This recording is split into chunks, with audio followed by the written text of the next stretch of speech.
So today we're talking about downsizing and home sharing. Our panelists for today, and I'll introduce these folks a little bit later more formally, but we have Jennifer Hammer from Silvernest, Allison Jakowski from Sunshine Home Care, Christine Nagelhout from Transition Senior Care, and Sarah Schroeder from Eaton Communities. They'll each talk a little bit about what they do. What we do is we're working to become the premier resource hub for aging Coloradans and their families. There are about almost 3 million people over the age of 40 in Colorado. So we're focused on caregivers, care receivers, independents, helping people to age well and age wisely in Colorado by connecting folks to resources, service providers like you're going to be hearing from 4 of these folks today, and to a lot of great informational content that's on our website about a whole variety of topics. And we always encourage folks to let us know if there's something that you don't see, or if there's a provider out there that you've worked with in the past that you don't see on our site that you think should be on there. Let us know. We serve aging Coloradans, caregivers, and adult children of aging Coloradans. Interestingly enough, I learned looking at some of our analytics the other day that there are quite a few people in the 20 to 34 age group who are coming to our website.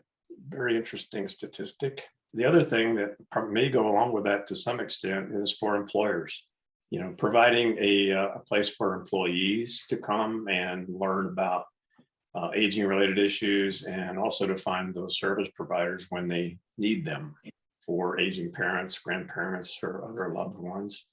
And we always look at our vetted service providers as our customers, and all other organizations that are committed to healthy aging in Colorado. So why is this important? Well, because Colorado, as you've probably heard, is the second fastest aging state in the country. Alaska, believe it or not, is number 1. So this is based on percentages, not on pure numbers, but you can see in these dark purple areas here in Colorado, there are a number of those.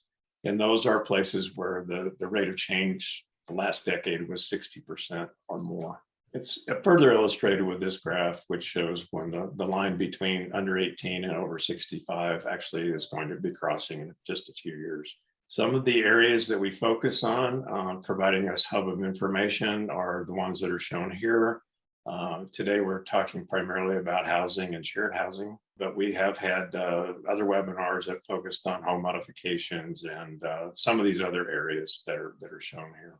When you dive into these areas, sometimes the first place people go is to Google. If you Google aging, you're going to see about 5 million results that come back to you on Google. The more people that know about AgeWise, the more people can come here and find what they're looking for, and not have to go through all the 5 million other possibilities.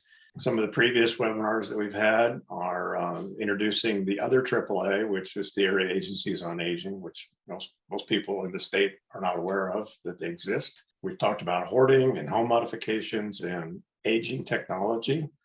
There's a huge amount of development going on with technology for aging.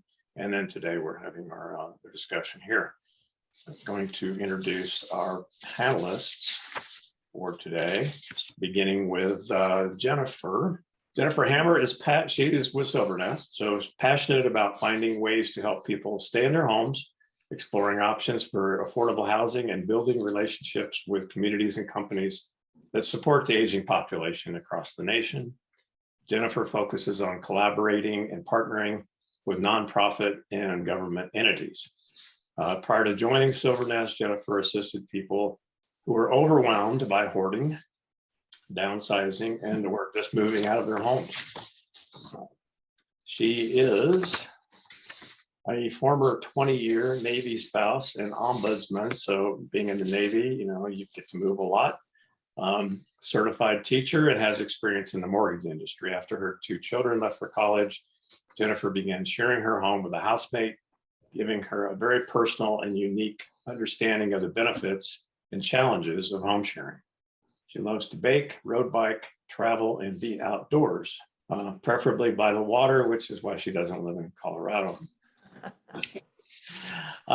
Next up, we have Sarah Schroeder, who is Director of Wellness Initiatives at Eaton Senior Communities, where she has been since 2013. Sarah has a long history of service to the geriatric community, including 20 years as a licensed practical nurse in a skilled nursing facility in North Dakota.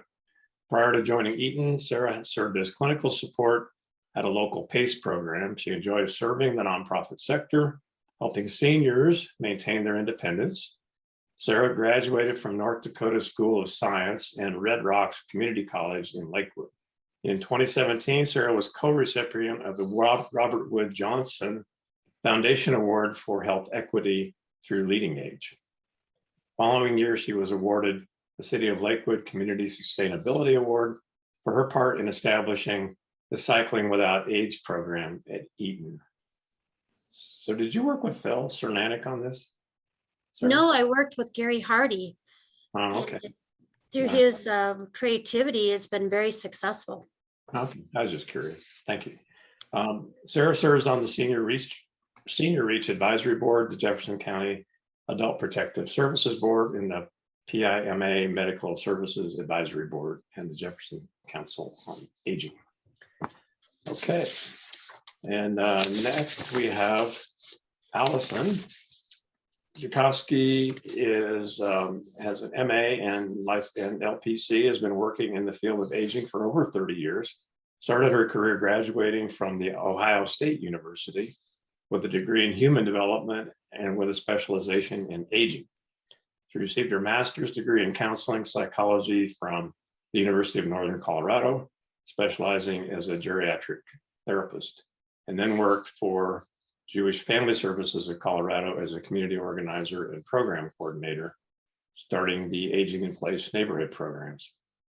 In 2015, in relation to the affordable housing crisis facing Colorado, which is definitely still here, she founded Sunshine Home Care Colorado, the first nonprofit home sharing program in the state, where she is currently figuring out how to be an executive director. So good luck with that. It's a lifetime thing.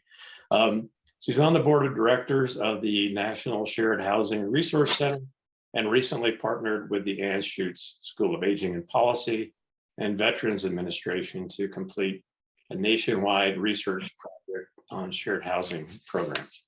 Lastly, we have Christine Nagelhout. Christine is a certified senior advisor and is the owner of Transition Senior Care, which is a free service that assists families and seniors with finding best fit communities, including independent living, assisted living, and memory care communities. Christine has been a certified athletic trainer for 32 years, working over the past 27 years in outpatient physical therapy. She started Transition Senior Care in 2021 to provide honest and empathetic guidance in finding next level care communities and to help families and seniors during this life transition. So welcome, Christine. Thank you.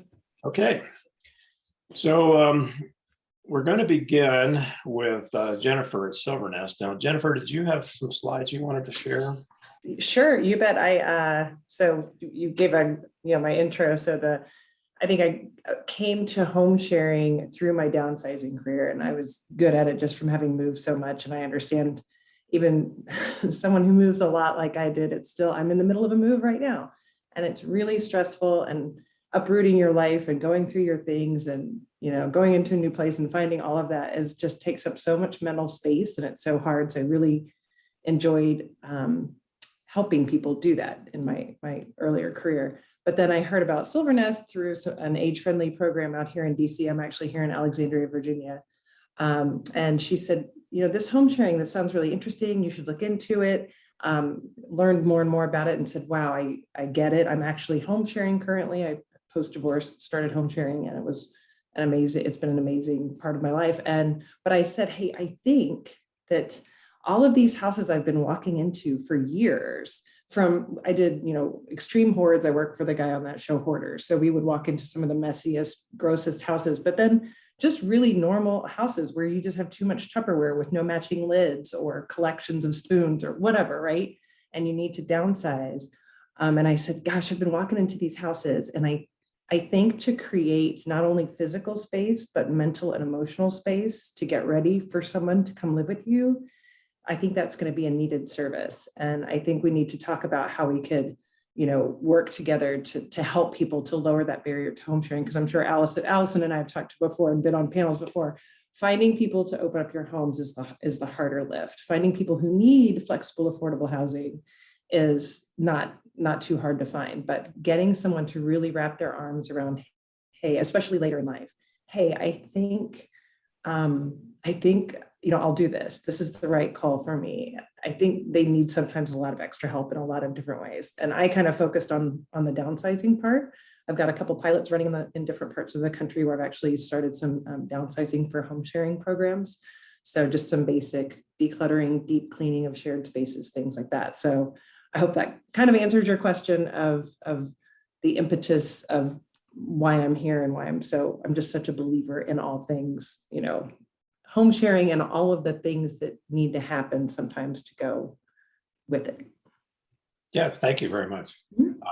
So you said you had a couple slides you wanted to show? I do, and I might skip through a few because I haven't coordinated with Allison yet, so I don't know what her slides are, and I don't want to do too much that's not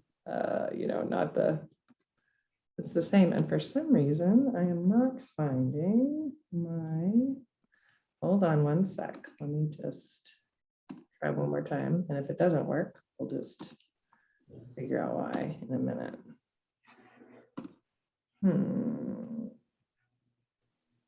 Well, that's a bugger.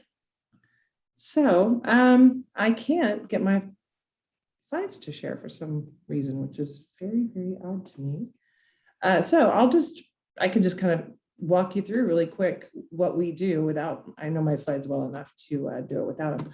So I work for a technology company that supports home sharing. So I partner with governments and nonprofits around the country to help them either stand up existing home sharing or stand up programs, brand new home sharing programs. They might have a line of services already for folks. Like one of my partnerships is with a HUD certified housing counseling agency. So they were already doing foreclosure, forbearance prevention, and other services. And they said, oh, we should add home sharing as a service. So we come in and we help them stand up a home sharing program with our technology, marketing support, really whatever they need, but they're the front and center. If there's an existing home sharing program out there, we can help scale it. And of course, use our inventory and do all kinds of things to just really elevate home sharing in general. Because I want this, and I don't want to speak for anyone, but most people I've talked to really want home sharing to just become as common and as accepted as jumping into an Uber, right? It sounded really weird 10 years ago to get into you're like, I'm not getting into a stranger's car. Mom said, never get into a stranger's car. But I think most of us probably have the app and have probably used Uber. And I think getting home sharing to that level where it's just an accepted, just can fit in anywhere in your journey of housing. There's not a set journey of housing anymore. It's not buy your house, raise your kids, live in it until you can't anymore, and then go to a senior community. There's all kinds of options out there, co-housing, co-living, home sharing. And home sharing can be done once on the journey. You can do it for 3 years, 10 years, a couple of different times. I'm actually embarking on my second home sharing journey right now. So I just want it to be just as top of mind as any other choice to home share. So and you know what? Now I found my things. I'm going to skip through really quick and get on the one slide that I actually think would be kind of interesting and hopefully the most compelling, because I think we all know that retirement's at risk and none of these numbers are good. You couple that with inflation, rising risk, we're in a jam here. And this is kind of our chart of where we see home sharing fitting in with financial resilience, unlocking affordable housing, and addressing social isolation and loneliness. I know I didn't know how to find a single friend after my kids graduated from high school because I didn't know what people did on the weekend. And I'm pretty outgoing, but I was making dinner for them and going to band concerts. So I'm going to just skip through these. This is a little snapshot of how our tech fits in with existing or programs that are being stood up. You build profiles either as a host or a home seeker. We send you matches, help you communicate, lots of customer support and guidance, and help you create a home sharing agreement. So that's I'll skip over that. What I think is kind of interesting, what we see nationally, and I think these numbers are pretty aligned with Colorado as well. About $850 is the average rent. It's about a $750 savings over market rate. 40% of our users will offer help around the house for to reduce the rent, because a lot of times what someone can pay and what someone wants for their home is a little bit different, and there's a gap there. And we do see some pretty good intergenerational opportunities on our website. This is a quick snapshot. All these green states have home sharing programs, which is pretty exciting. We've counted about 56. Maybe there's more, but we've counted up about 56 in the nation. And then this, I'll just skip right to this because I think this is, I love this one because we started in Denver. It was with Teach for America. They were having problems. This is an AmeriCorps program. They were having problems placing teachers that were coming into Denver because they could not afford to live there. So we offered home sharing options, placed 20% of the class, learned a lot. Then COVID, we were going to do it the next year, but COVID. Now though, we just launched this month, and Colorado is one of our states. So Colorado, Washington, and Oregon. We've partnered with the state commissions, which run all of the AmeriCorps programs in those states to help incoming AmeriCorps members find housing options. Of course, you know, you can choose who you want to room with. So if you want to room with someone closer to your own age, that's an option. I think this is just all about choice. But I know I talked quickly, but I don't want to talk too long. So I'll stop there. Okay, well, thanks, Jennifer. Mhm. And we'll circle back to you in a few. So Allison, you're up next. And so please, I think you have some slides you want to share too. And thank you, Jennifer. It's always nice to be with someone speaking the same language.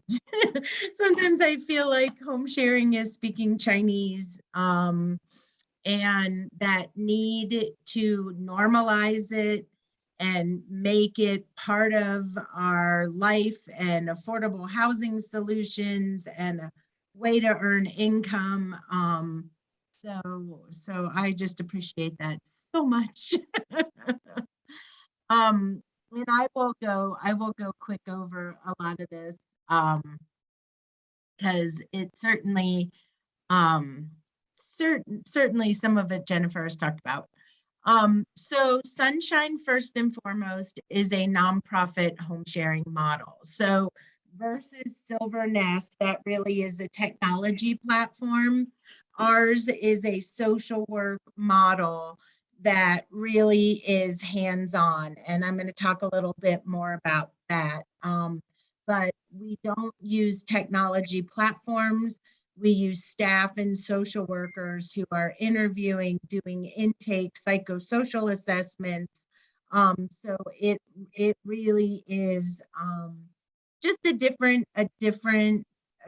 process. So I know Jennifer was talking about her past experiences and what brought her to home sharing. My background, as Bob said, really is from the clinical side of aging. So I ran models of aging in place programs in the community. I was a care manager. And in 2015, that's when the phone was really ringing off the hook of, I have nowhere to go. I don't know what to do. And if you can think back that far, Denver just had a shortage of housing at that time. Now, I think we have an excess build of expensive housing, but we really haven't made that big of a dent in the affordable housing. So it was really started to deal with two issues that we are seeing. One is, how do we help people age in place? What are the things that we need to do to support people as they grow older and want to remain in home? And the second was the affordable housing side of things. So when we think about our program, it is for people who are 55 and older who have empty space in their home. And we are looking at values and personalities and beliefs and what is important to them, and all of those things like smoking, pets, guests, all of those things to help make what we call as a mutually beneficial relationship. And I think that piece is really, really important, that both sides of the home sharing match have to feel like it is a win-win situation. And when one side starts to feel lopsided or doesn't feel like it's balanced, the match will not work.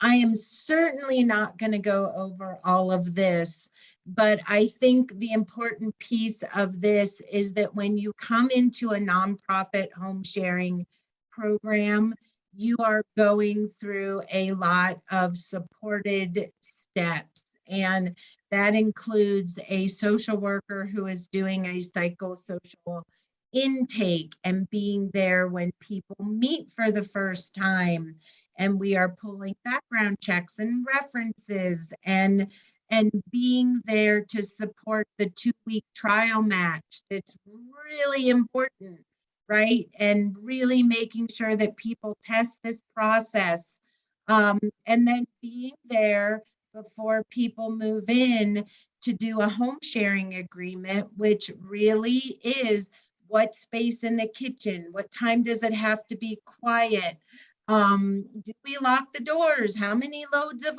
laundry, plus really looking at that service exchange. So for our matches, the way that it typically works is the rent goes down the more that somebody helps someone else. And I would say our average age is about 80 years old for our home providers, and our home seekers, I would say, is probably closer to 58.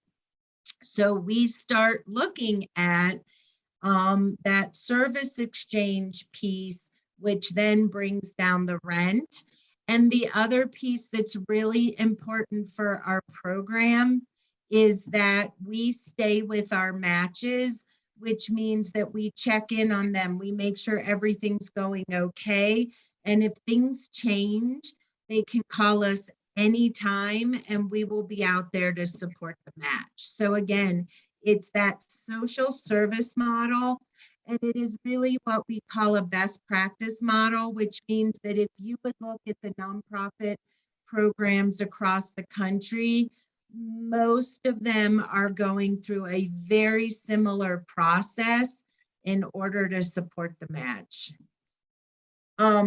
Again, this is just kind of stating the obvious, but again, it's that mutually beneficial relationship of the ability to age in place and gaining affordable housing and living in neighborhoods that you otherwise couldn't afford, and decreasing social isolation, and looking at how this benefits both sides of the match. As Bob said, Sunshine was really fortunate to work with the University of Colorado and the Veterans Administration, and we were able to interview and do a nationwide research project that allowed us to gather data about home sharing programs across the country. And some of the data that we came up with that seemed the most significant is that the average nonprofit home share match lasts about 2 years. So it is not when people call us and they're like, I need housing tomorrow, or it's going to be short term, or I'm looking to move here and will probably be leaving in 3 months. That really isn't how our program is set up. It takes too long to get to a match. And then we really are asking people to stay at least 6 months, unless that really isn't possible. People on average save anywhere from $1,000 to $1,400 a month compared to the cost of renting an apartment. The average time that it takes to get to a match is about 8 weeks. And in nonprofit home share programs, the average service exchange is about 3 to 5 hours a week. So meals, rides, taking out the trash, all of that goes into the service exchange, which equates to between rent and hours about $18,000 a year in economic benefit to our home providers.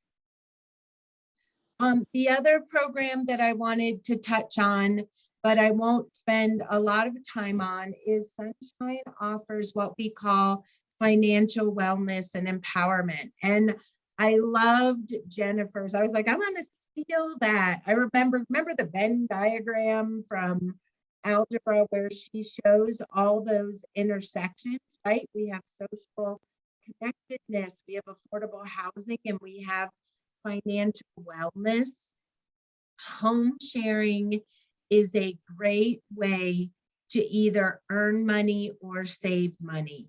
But one of the things that we've realized is that in people over the age of 65, there are not a lot of resources out there to really help people work on their finances. If you are able to save and put money away, there are a million people to tell you how amazing retirement is going to be. If you are not in that financial situation, there is not a lot out there. And so we were seeing that when we supported our home sharing matches to look at credit and budgeting and saving for emergencies and goal setting and thinking about how we can use this financial opportunity as a path on better financial health, we started to see a lot of improvement. And so one of the things that we know is that when people are in financial stress, it impacts everything in their lives. And so we are now offering a program outside of home sharing that is for people over 55, but really 65, to work on that financial wellness that came from the success that we were seeing from home sharing. These are just some of our pictures of our matches. I think the thing that's so important to remember with home sharing is no two matches are alike. No service exchange is alike. No two people are alike.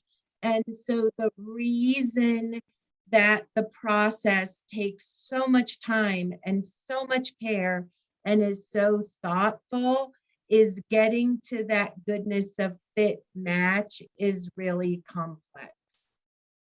And that is a really quick overview of Sunshine Home Share.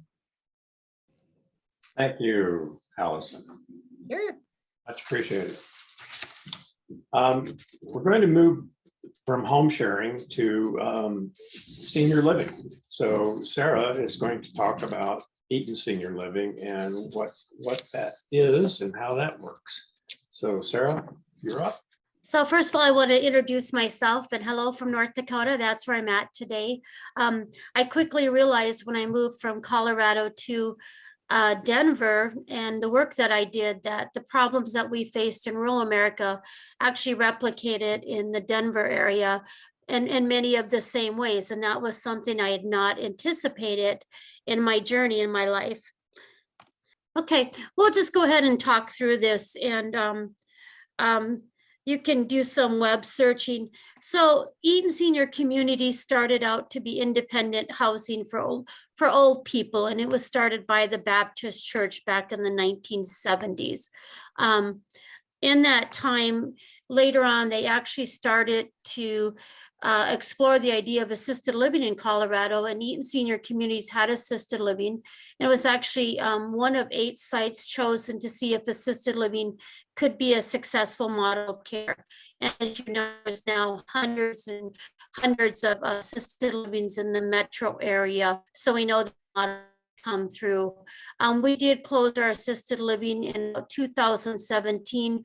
We reviewed kind of the mission of our church, and that we realized that there was many people kind of in this middle market, if you might, that could not secure safe, affordable housing. So that was our mission, to remodel that building and reopen it. We did end up with some challenges with COVID because of occupancy, and there was a great fear by many people to move into community living, if you might, with the COVID epidemic. So we saw some people moving home with children for safety. Sometimes it was an economic move because children were maybe losing their jobs, and so their finances became less stable with the COVID. So my job is that I am the Director of Wellness Initiatives. I'm fortunate to draw on 40 years of nursing experience, and I'm very blessed in my life. I started my career, I was 20 years old, and living in this very small town in North Dakota, which you guys would affiliate now with the oil boom. But there wasn't a lot of jobs for new nurses, and there just wasn't a lot of jobs, period, because we were a very small location. So I went to work for our nursing home, and that was owned by the Lutheran Church. And I'll be honest, you guys, I did not expect to make the first 6 months. Even though I grew up with older people, we were a farm community. This was a world I wasn't quite prepared for and a little bit uncertain. And so I needed that job. So fortunately, I, put my foot down, I charged ahead, and I ended up staying over there 22 years before my move to Colorado. And in our community, we had longevity of 10 to 30 years and many, many employees, because as many of you know, you didn't intend to go into aging, but all of a sudden you're drawn into it and you found your passion in life. And so I really accredit my time there to being a much better person because of the exposure and these wonderful people that I met. And also too, I learned to be a really good nurse because it taught me to stand on my feet, to really have compassion and patience, made my clinical skills a little bit sharper. I have to tell you, actually cared in my time at the nursing home. I know we call them skilled facilities now, but to me, they're nursing homes. For 3 generations of people. I was working in Denver, and lo and behold, if I didn't meet the daughter of one of the generations that I cared for, we were looking at a photo in her house, and it was like, oh my gosh, you are. And so we had this wonderful conversation that this was the 4th family member group that was now a part of their life. So in my role, not only do nursing home, fortunately, I came to Colorado in the PACE model, which is a model of care and can both in rural and metro settings, if you mind. And then I moved on to Eaton Senior Communities, where we income people. So we're independent, affordable housing for persons age 62, and we have people up to age 100 and time over 100 independently under our roofs, very much promoting the concept of aging in place. So I brought those skills and had a wonderful supervisor, had a vision for creating a wellness program, and that came in. And so our goal was to bring service to the community that otherwise not typically part of independent housing, especially the HUD model, try to meet the needs of the people on site, because transportation is our biggest challenge. And so that was my role. And I was kind of overwhelmed, but I'm proud to say today we have everything in our community medically, from audiology, dermatology, providers, podiatry. We have a primary care group that comes to our community. We also work with a special program with United Healthcare, where all these services are coming to us. And so if transportation is our biggest issue to getting care and care in a timely manner, by bringing the services on site, the people are more apt to attend, and it isn't such a traumatic event where we might be out all day going to a doctor's office, or during COVID where everything was kind of reliant on telehealth, or we just didn't have the medical care. But we didn't forget about other disciplines that were not medical. So we have dog groomers and veterinarian, and we have massage and yoga and all different kinds of holistic health practices bring on site as well. So I feel that if I do my job well, that my residents can successfully age in place, but they also have time to play. Our older retirement years shouldn't be all about our medical needs. We should have time to enjoy the activities in the community or time with our family or friends. So we added another layer on top. We decided to become a hub for several academic groups in the metro area and several out of state, where we provide internships for students. Sometimes it may be something as they just need a site for a community project that they're doing for a class they're in, maybe a presentation or some type of a service. And so we provide that. So our students come from Alameda High School, the program, MSU, DU. We work with two establishments. We have a program called Wellness Coaching, where we have these programs in our community, and we are helping not only our residents achieve goals by providing the service, but also helping these students achieve hours that they're required to have to sit for a national certification to get certification for wellness coaching. We work with several kind of smaller intergenerational groups trying to get children and different youth of different ages into our community. So that is a huge area of pride for me, and an area that I'm willing to invest time in. I think we all know that if you ask students where they want to work, it's children or the homeless. With old people, we're at 60, we're crotchety, it's not the area that we would pursue naturally. So if we can show them that working in senior services is a very rewarding, you don't have to be a direct caregiver. You can be in many, many disciplines of the aging community, from CEO to financial or whatever those other support services are, that we can draw this youth in and also fill a big gap that we're seeing in the area of aging, where people are not wanting to go and we're having these severe staffing shortages. So one of the big components that drives Eaton and makes us very unique is that we practice the dimensions of wellness. So we also provide a meal program. We want to ensure that our residents have access to healthy, hot meals. The average income at Eaton is $12,000. So we know we're serving very low income persons. And this was something that the church was adamant when they started. So we have a hot meal program, which, as you guys know, going down to the meal program to the dining room means that I have to socialize. I have to get up and get ready for the day. I may have to go for a little bit longer walk than I'm accustomed to. So we're really meeting a lot of those elements of the culture of wellness by having that meal program. We are fortunate, we are a faith-based organization, so we have mission and ministry, which serves our folks. We have a very vibrant activity program. We have physical therapy on site. So we're really, our goal is just really focused to ensuring that our people can live there, but live well, and that they can age in place and have that retirement and that older years as they dream. And that really what drives me.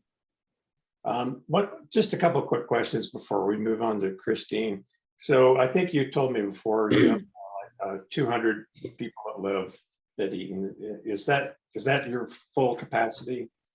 So at this time, our capacity, our census, we're at 220. We have 225 residents. So we've had some move-ins since you and I last talked. So Okay. That is persons both in the HUD side and then in our summit, which is market rate and voucher programs. We have a few couples, but not many. There usually is 3 to 4 over the years that I've been there. So we really are serving persons that are at age 62 up to age 100. And think of that, if I'm typically moving into HUD housing at age 62, I may have suffered a health crisis. Some of our folks are struggling with the economy and just don't have enough money to live in a non-HUD. But oftentimes age 62 is a health crisis, or maybe an individual that's struggling with mental illness and just really struggling to find their way in the world. Very valuable service that you folks offer. The one other question that I have is, what's the difference between, Eaton and the continuing care communities that we see sprouting up all the time, actually? Yeah. Being built. So can you talk just a little bit about that? Sure, that's an excellent question. So Eaton is a single entity. We're owned by the Baptist Church, and we simply provide housing. We are kind of a unique model that's becoming really the wave of the future. We get a lot of attention from all over the country for the program of supportive services. But keep in mind, we're simply affordable housing, traditional rent contracts, and then to enter our building, you do have to have financial requirements. Now, in a continuing care model, which is a very old model and very popular, as you notice, there's many communities across the country. In that model, I will join a community of my choice. I will pay in a buy-in fee to be included. And in some of the communities, depending on how high end they might be, that may be $1 million. And then I have to also pay a monthly rent, which can be substantial depending on the community I choose to live in. So there's communities of all economic levels. So the idea of that is maybe my husband and I would move in and we would be independent and one of our health would fail. The idea is that community will guarantees that they will care for us for the remainder of our life under their roof. And so oftentimes you see not only independent, you see assisted living model, memory care, skilled, and they likely have some contract with the hospice. So as I move through the years of that cycle of my life, or maybe my spouse's health change, we may remain in that community and just maybe move to a different area depending on how they're laid out to get the type of care services and oversight that we need. But we're able to live out our years in that community. And should our finances, we've now gone through the finances that we had, they promised to care for us for the rest of their life. And so that's a very desirable model for some people. There's a certain level of comfort being able to move within an area that you know, or oftentimes if one spouse fails, they may move to another area, but we don't have to be separated in a sense. We're relatively close and can enjoy regular visits. And then also too, we know the dynamics of the community and the staff. And so that's the difference. One of my favorites that I've always enjoyed is Covenant Living in Arvada. If you guys are familiar with that, that's a really an example of a very successful continuing care community. Okay, thanks so much. Christine, you're up. So tell us a little bit more about what you do and how you got involved in this work that you're doing today versus a long history of doing physical therapy. So, well, thank you, Bob, for the intro and for having me here today. As Bob said, I am a CSA and the owner of Transition Senior Care. My focus in my business is for placement for seniors. I assist families and seniors looking for next level care communities and really strive to find the best fit for those folks after the process of my business. A little bit more about my background. I started out in athletic training and had worked a little bit more traditional athletic training early on in my career. But the biggest time spent within my career has been in outpatient physical therapy, where I've worked with a lot of the senior age groups and populations through the time that I have spent there. About 3 years ago, I actually had an occasion to meet a CSA, which is a certified senior advisor. It's an accreditation, and to give you a little bit more background on what that means, certified senior advisors go through a pretty rigorous program as far as classwork and webinars, based studies to really encompass many facets of senior living. It includes such things as like health concerns, Medicare, Medicaid, veterans benefits, ethics, and estate planning. Following that coursework that you go through, you sit for an exam and you earn your accreditation by passing the exam. And then there's also a continuing education yearly requirement to continue your accreditation. So I earned that certification back in 2020, right when the pandemic hit. Spent that year really laying down foundation for my business. In 2019, my mother-in-law and my father both went through different health kind of crises, if you will. And my dad was in search of a community after suffering a couple falls in his home. And my family and I were concerned about him. We actually got connected with a CSA back in Chicago who led us through this process of finding a community for him. And I was just amazed at her grace and her ability to combine. I have 4 siblings, a very large family who all had ideas of what was best for my dad. And she really gave us the guidance we were looking for and helped us find communities that were appropriate, schedule tours. She toured with my dad and really laid the foundation to make that transition super smooth for him. He found a community and coordinated with that community for his move-in. And he lived there until he passed just this last year. So after that process, I was just really struck on, well, how easy she made it, one. 2, it's a very difficult process if you've ever had a loved one that you're trying to help to find a transitional housing for, to move into a community to make sure that their needs are met. We did a lot of research online trying to help my dad. And the communities really aren't as forthcoming when you're online and you're doing an inquiry that, you really want to know, well, can we afford this place? And 2, what kind of amenities? And will his health really be supported in the way that you need? And so I ended up talking with the CSA back in Chicago after we went through that process, and she encouraged me to get my certification. And I decided to make a shift in my career, knowing that I have a heart of service. I've done it my whole career and have worked with and really loved working with the senior population. So that's kind of how that shift happened. I decided to start transition senior care and started placing families in 2021. And I wanted to give a little bit more information about what does that look like as far as the process and what I can offer to clients that call looking for some help.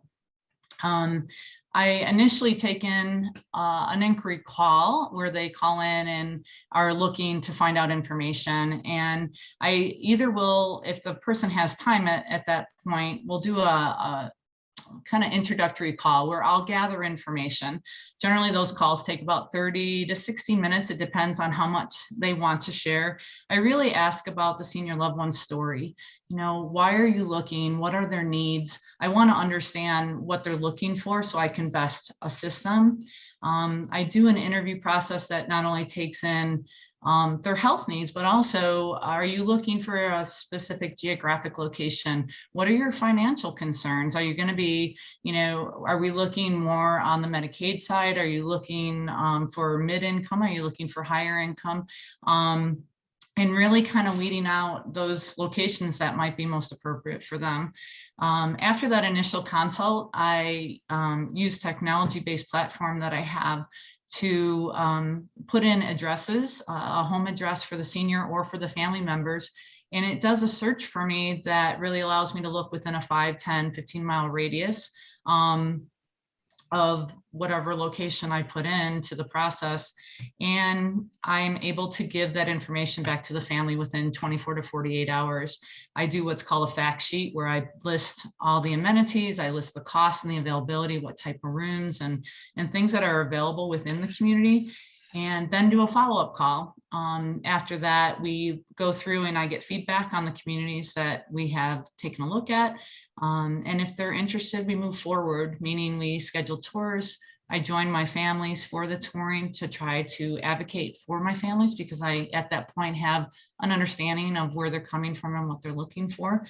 And we go from there. If they decide to move into a community or like a community, we pursue that. And I work closely with the community folks on the other end of it to make sure they have movers, they have resources for downsizing, they have, if they need someone to help with their home situation to sell. I have real estate agents that I've met with.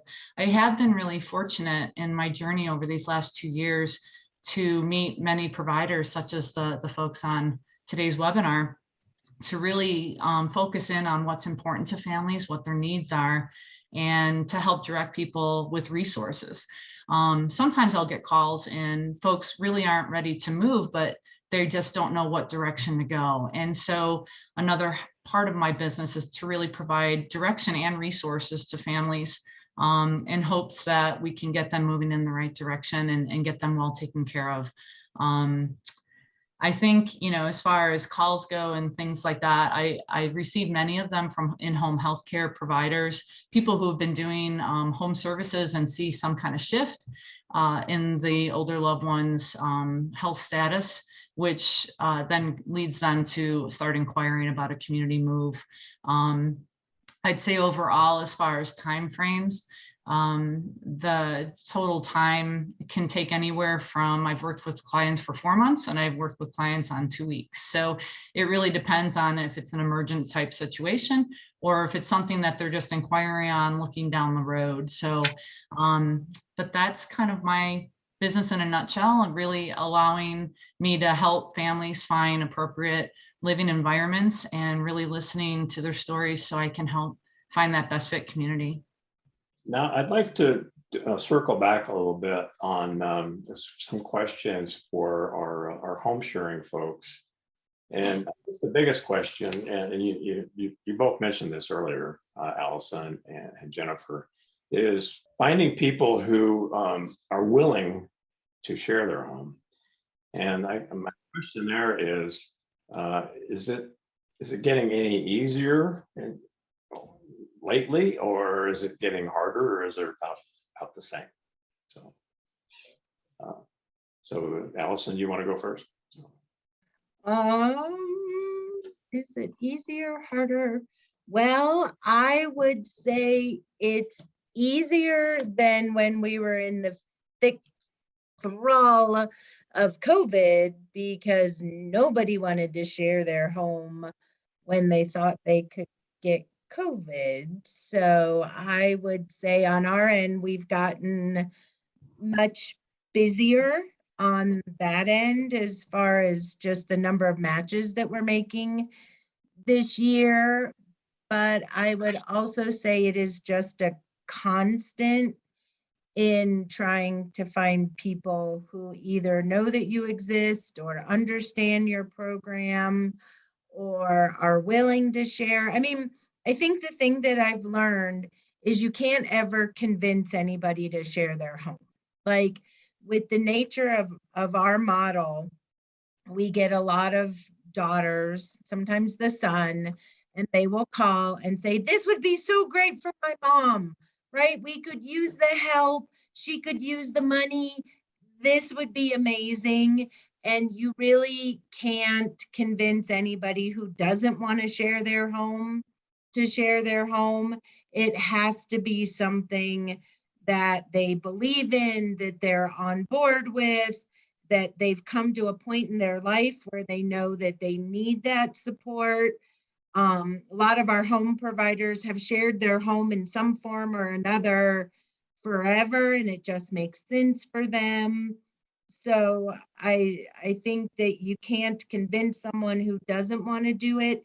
It has to feel like it's the right fit for them. Okay. Makes sense. What are your comments about that, Jennifer?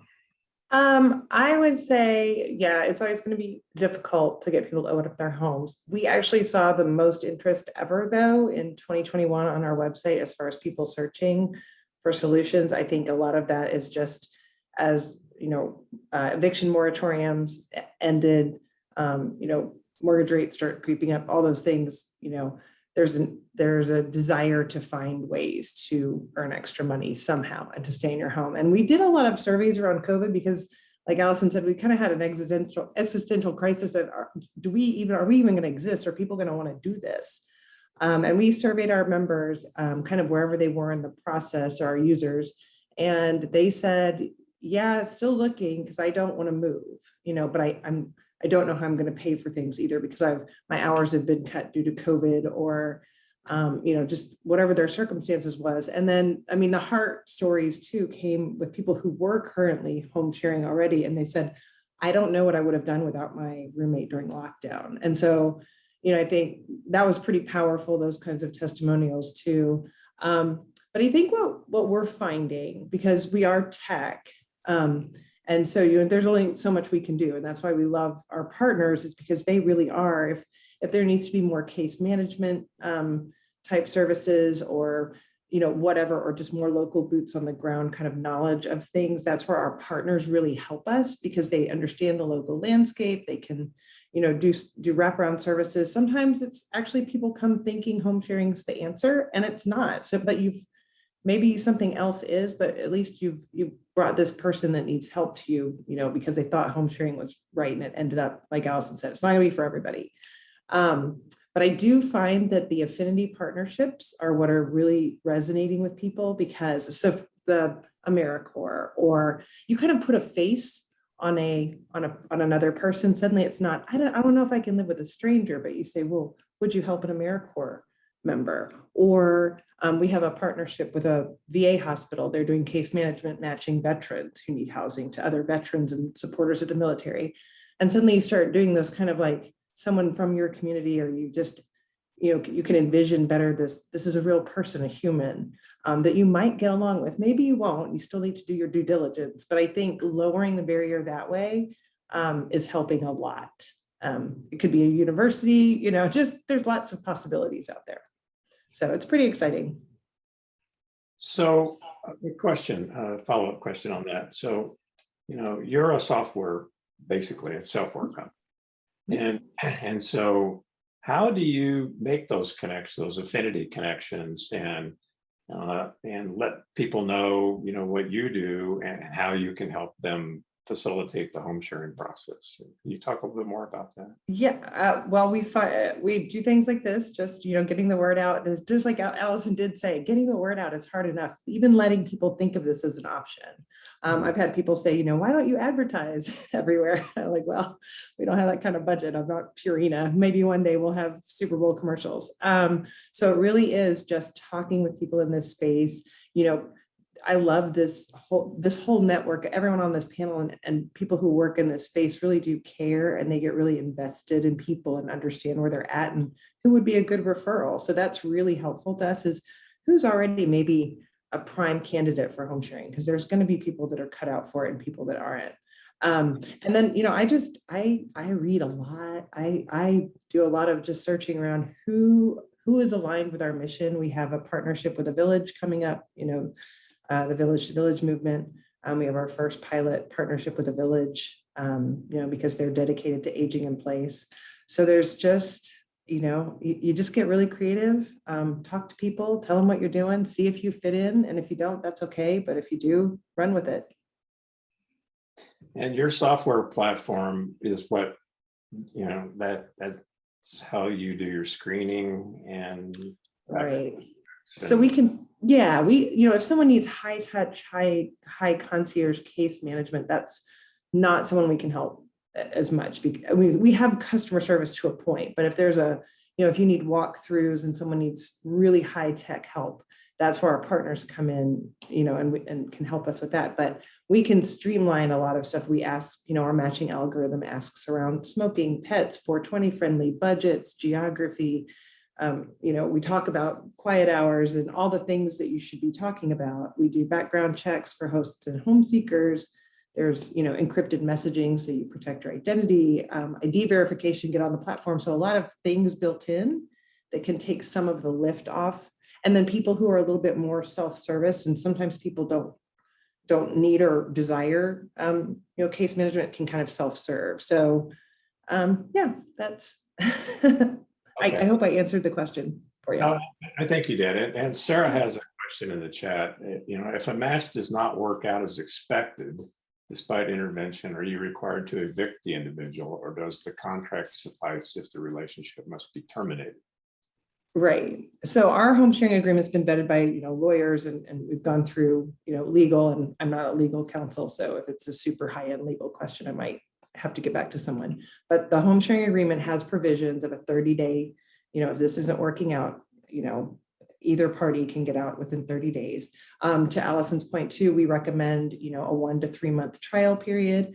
I would just say, from a very human perspective, give yourself and your housemate a lot of grace. Moving in with someone's weird sometimes. I mean, it's just, when you haven't lived with anyone, you just got to shake out some of the stuff. There's going to be noises you're not used to, and you know, you're living with someone. So just keep a sense of humor a little bit, you know, but the legal part is, yes, that is 30-day get out. Hopefully you've done, you know, your work with Allison or us or whatever home sharing program you're working with, and you've done your due diligence and you've really talked through things and met and you're compatible, because that's key. And you've communicated before you even move in, and during the, you know, during the relationship too, you should be communicating.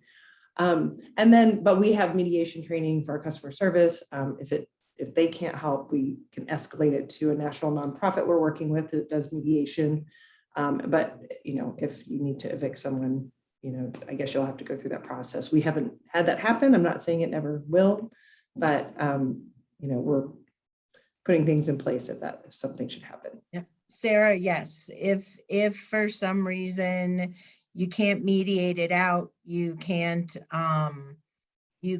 make it work. You can't, you know, we help create an exit plan, right? And part of what we also do is, you know, at the trial match, what is your plan B and your plan C? Because if this trial match doesn't work, where are you going to go? And so, but if all those things happen and somebody digs in their heels, the home provider would have to be prepared that they would have to go through an eviction process. And so for us, it's definitely something that we talk with people about, because we think they need to at least understand that, you know, we'll be there to help you. We will mediate, we will support, we will be at your house, right? We have gone and packed up moving boxes, right? I mean, we have done all those things. But worst case scenario would be an eviction. Okay. So, so Sarah, you asked this question, but I guess I would ask it of you as well. I mean, yeah, are you ever in this situation where you have to terminate a person's lease? I mean, they're basically signing a lease, I assume, when they're moving in to Eaton. So does that happen to you? Yes, that is correct. And unfortunately, it does happen. It's a very difficult and painful process. And as staff, it tugs on our heartstrings, but we do have very strict guidelines from HUD and fair housing. And if individuals cannot comply, and we work so hard to correct anything that might come up, we have a foundation. Sometimes there's financial support, but unfortunately, we have had a few evictions. Smoking is a big one. Individuals that just continue to smoke in their apartment, which does put everyone at risk, and it's against house rules. As you know, that with the eviction rulings during COVID, some individuals that might have moved out remained in our community for some time. But again, very difficult, very expensive, and an emotional process for all of us. But smoking seems to be the one that gets people into trouble when we have a wonderful smoking area and areas where people kind of spread out. But there's some folks that may have come from homelessness and are struggling to adapt to community living, or some of the mental illness may prohibit their comfort level in kind of the group smoking areas. So they retreat to their rooms. And that was one of our recent evictions. And I have to tell you guys, it broke our heart. Yeah, I'm sure that's true. So Christine, a similar question, not exactly the same, but you know, I hear about these situations where it's time for somebody to move out of assisted living for whatever reason. You know, they just can't function anymore in that particular space. Is that something you ever get involved in helping to facilitate that process? You know, I haven't at this point in my career with what I'm doing, but I will say that I do stay in contact with my families. I have my kind of rule of thumb is right after move-in, a week out, a month out, and then really 3 months later to check in either with the family or the senior to see how things are going, make sure that they are making that transition well, and maybe help reach out to someone within the community if there are problems that come up or come on the radar that really need to be addressed. So I haven't had, as far as, a transfer of community from one to another. Although I know that it happens, and like everyone here is saying, that, you know, one situation just may not work out. And so, you know, being open to facilitating and helping is something that I could do if a family remains in contact and lets me know what's going on after that period of time. Okay. I do feel like we get calls from people who are doing placement that get low income folks that maybe have health problems, that they can't afford assisted livings and they don't know what to do with them. And so they're reaching out to us, trying to figure out what options are. I mean, I think it's really important to acknowledge that, you know, at least home sharing only meets it's not the be all end all, right? It's not for absolutely everybody. And so I think it's something to think about too, right? Is that, you know, you do have people that it's really it's a hard situation because they probably aren't appropriate for home sharing. They can't afford assisted living, and there just aren't a lot of options for them out there. The one thing too that I'd like to share, you know, I think home sharing is a very viable option in many ways, not only financially, but with that social aspect that you're looking for some folks too, who generally would be on their own and can't afford to be on their own. And they do have that little bit of oversight. So even meeting you folks and hearing about your businesses and how you're supporting seniors is another resource that I can share with families who may be in that situation. So it's been good information for that. Okay. Yeah, I was going to ask you about that. So thank you, Christine. Yeah, no, that's great. Another question related to the home sharing, and you know, anybody can chime in here, but you must have some kind of objectives, goals to place, you know, a certain number of people every year. And can you talk a little bit more about whether you're meeting those goals or how far you're falling short, you know, percentage wise, you know, whatever, you know? So start with you, Jennifer, and then I'll ask Allison the same question. Sure. So there's kind of two sides to this. There's the just direct go into silvernest.com kind of goals, and we are on track to have our biggest year again. And we thought, you know, last year was bigger than 2020. Every year's been bigger. So we just keep hitting new benchmarks from just the direct consumer side. On the partnership side, it's a little more nuanced just because it depends on a partner's goals too. We talk with them and say, okay, what are we looking for here? What's our goal based on, you know, your bandwidth to run a program, or, you know, your population density, you know, how many people we think we can target. So we work to set goals together. And, you know, sometimes we miss them by a little, sometimes we exceed them, and we're learning together. So it probably averages out, but there's been a few misses on goals and a few surprises. We have a partnership in the state of Oregon that started out with 0 listings 4 years ago, and we have over 400 listings. We had our 400th listing. So that's host. That's someone opening up their home in April. So, and that one hockey sticked. So it's just, you know, as we get more refined and do a better job, and our partners, you know, and the awareness builds. That's been really great to see. So there's an estimated conservatively 44 million empty bedrooms in this country. So if we could just open up 10% of those, that would be amazing, right? That's instant, flexible, affordable housing. So not everyone has to open up their home, but boy, it should be nice if we could get 10% of the folks who are overhoused, or maybe have some extra room to share to open it up. Be pretty powerful. Indeed, that's a big number. Mm-hmm. Allison, do you have any comments on that? Well, we are definitely way smaller. Like, we are going to be so happy if in the Denver metro area we get to 20 matches this year. That's big, Allison. I'm going to interrupt you. Compared to a lot of places, 20 is a lot. You're working for a nonprofit. Offer that. That's huge. Yeah, for our nonprofit partners. I mean, our very first year we started, we made 3, right? So, so our goal, we've already surpassed how many matches we made last year. So far already this year. So that's, and then our goal is 10 in Colorado Springs. And part of that, like right now, if we had more home providers, we could fill them so quickly. We have so many home seekers. We're even contemplating right now, kicking around the idea of what if we found 2-bedroom apartments. But even with a lot of our home seekers right now, even if we had a 2-bedroom apartment that would agree to rent to them, their social securities, they couldn't even afford to rent a 2-bedroom apartment together.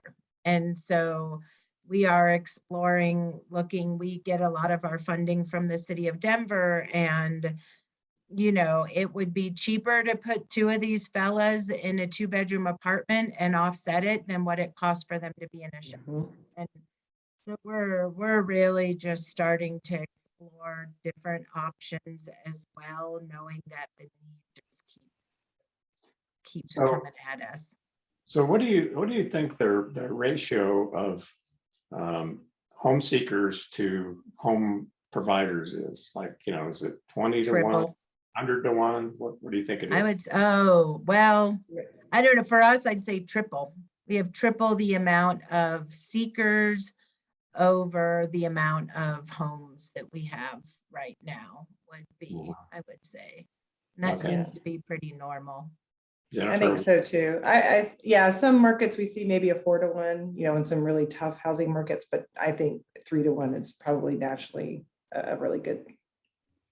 And it's not, yeah, like it's not hard to find people looking. And I will say, I know that, you know, Silver Nest has got their partnership with nonprofits, which we're not, you know, but we will get people who are on Silver Nest and they are coming to us, and, you know, and we will say to them, because we don't charge, you know, if you find someone on Silver Nest and you want us to vet and screen, and we will tell you if they don't think it seems like the right fit for you.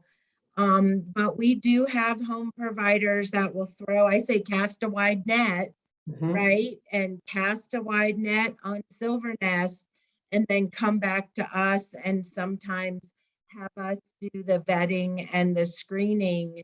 But we also tell them, if you don't go through all of our steps, right? You forego the trial match, you collect money when it is just you know, then we are not going to be able to help you, because the process and the steps that we have, we know are what, like we have learned we need to do a lot of work on the front end, and it is what helps keep problems happening on the back end. So we are doing as much as we can on the front to try to minimize problems happening on the back. Okay, thank you. And I see there's a note here from Sarah that Eaton has a 2-year plus waiting list.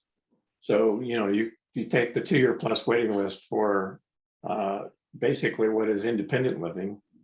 And, you know, you have a 3 to 1 ratio of people looking for home sharing opportunities versus home sharing availability. So that says a lot about what's going on in the housing world. And we get a lot of people too who are just kind of, they're on lots of wait lists and they are just home sharing until an apartment becomes available. And we tell people all the time, put your name on as many wait lists as you can.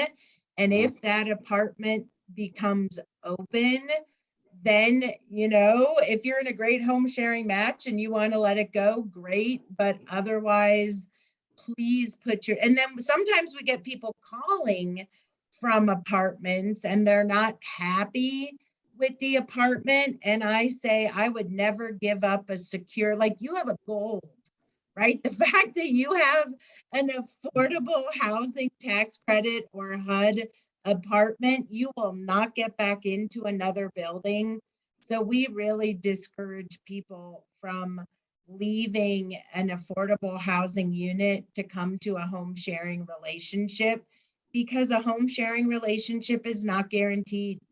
And you want it to be great. We work so hard. Like when we do it right, like I feel like when I do my job right, it's when I go to a match and they tell me they feel like they've become like family, right?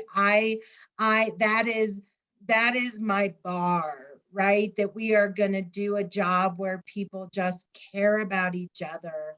But that's not always the case. Mhm. And so we don't want someone leaving something stable for something that could be potentially. Okay, well, that's good advice, Allison. Thank you. We're closing in on 1 o'clock, so I want to make sure that other folks in the audience, if you have a question, I mean, this is your time, and we can go over a little bit if we need to. So if you have a question, you can just ask it. So you don't need to put it in chat. Okay. All right. Well, I guess we don't have any questions, which is great because obviously the panel did a fantastic job of explaining everything that they were here to talk about today. So very much appreciated to our panelists. Bob, Yes. if I can ask a question, you were recording this. Will this be available to share? And Yes. are some of your other webinars that you've done available through the website, or how would we see those? The webinar recordings are under practical advice and resources. Okay. Get involved, list the events that are coming up that we have or other people we know would have events of interest that we post. And we have there's some excellent webinars that you can watch. And the beauty of recording is, if you've seen something already, then you can go over that and find something you haven't seen. So we encourage you to do that. So thanks again, everyone, for joining us today, and have a great rest of your week.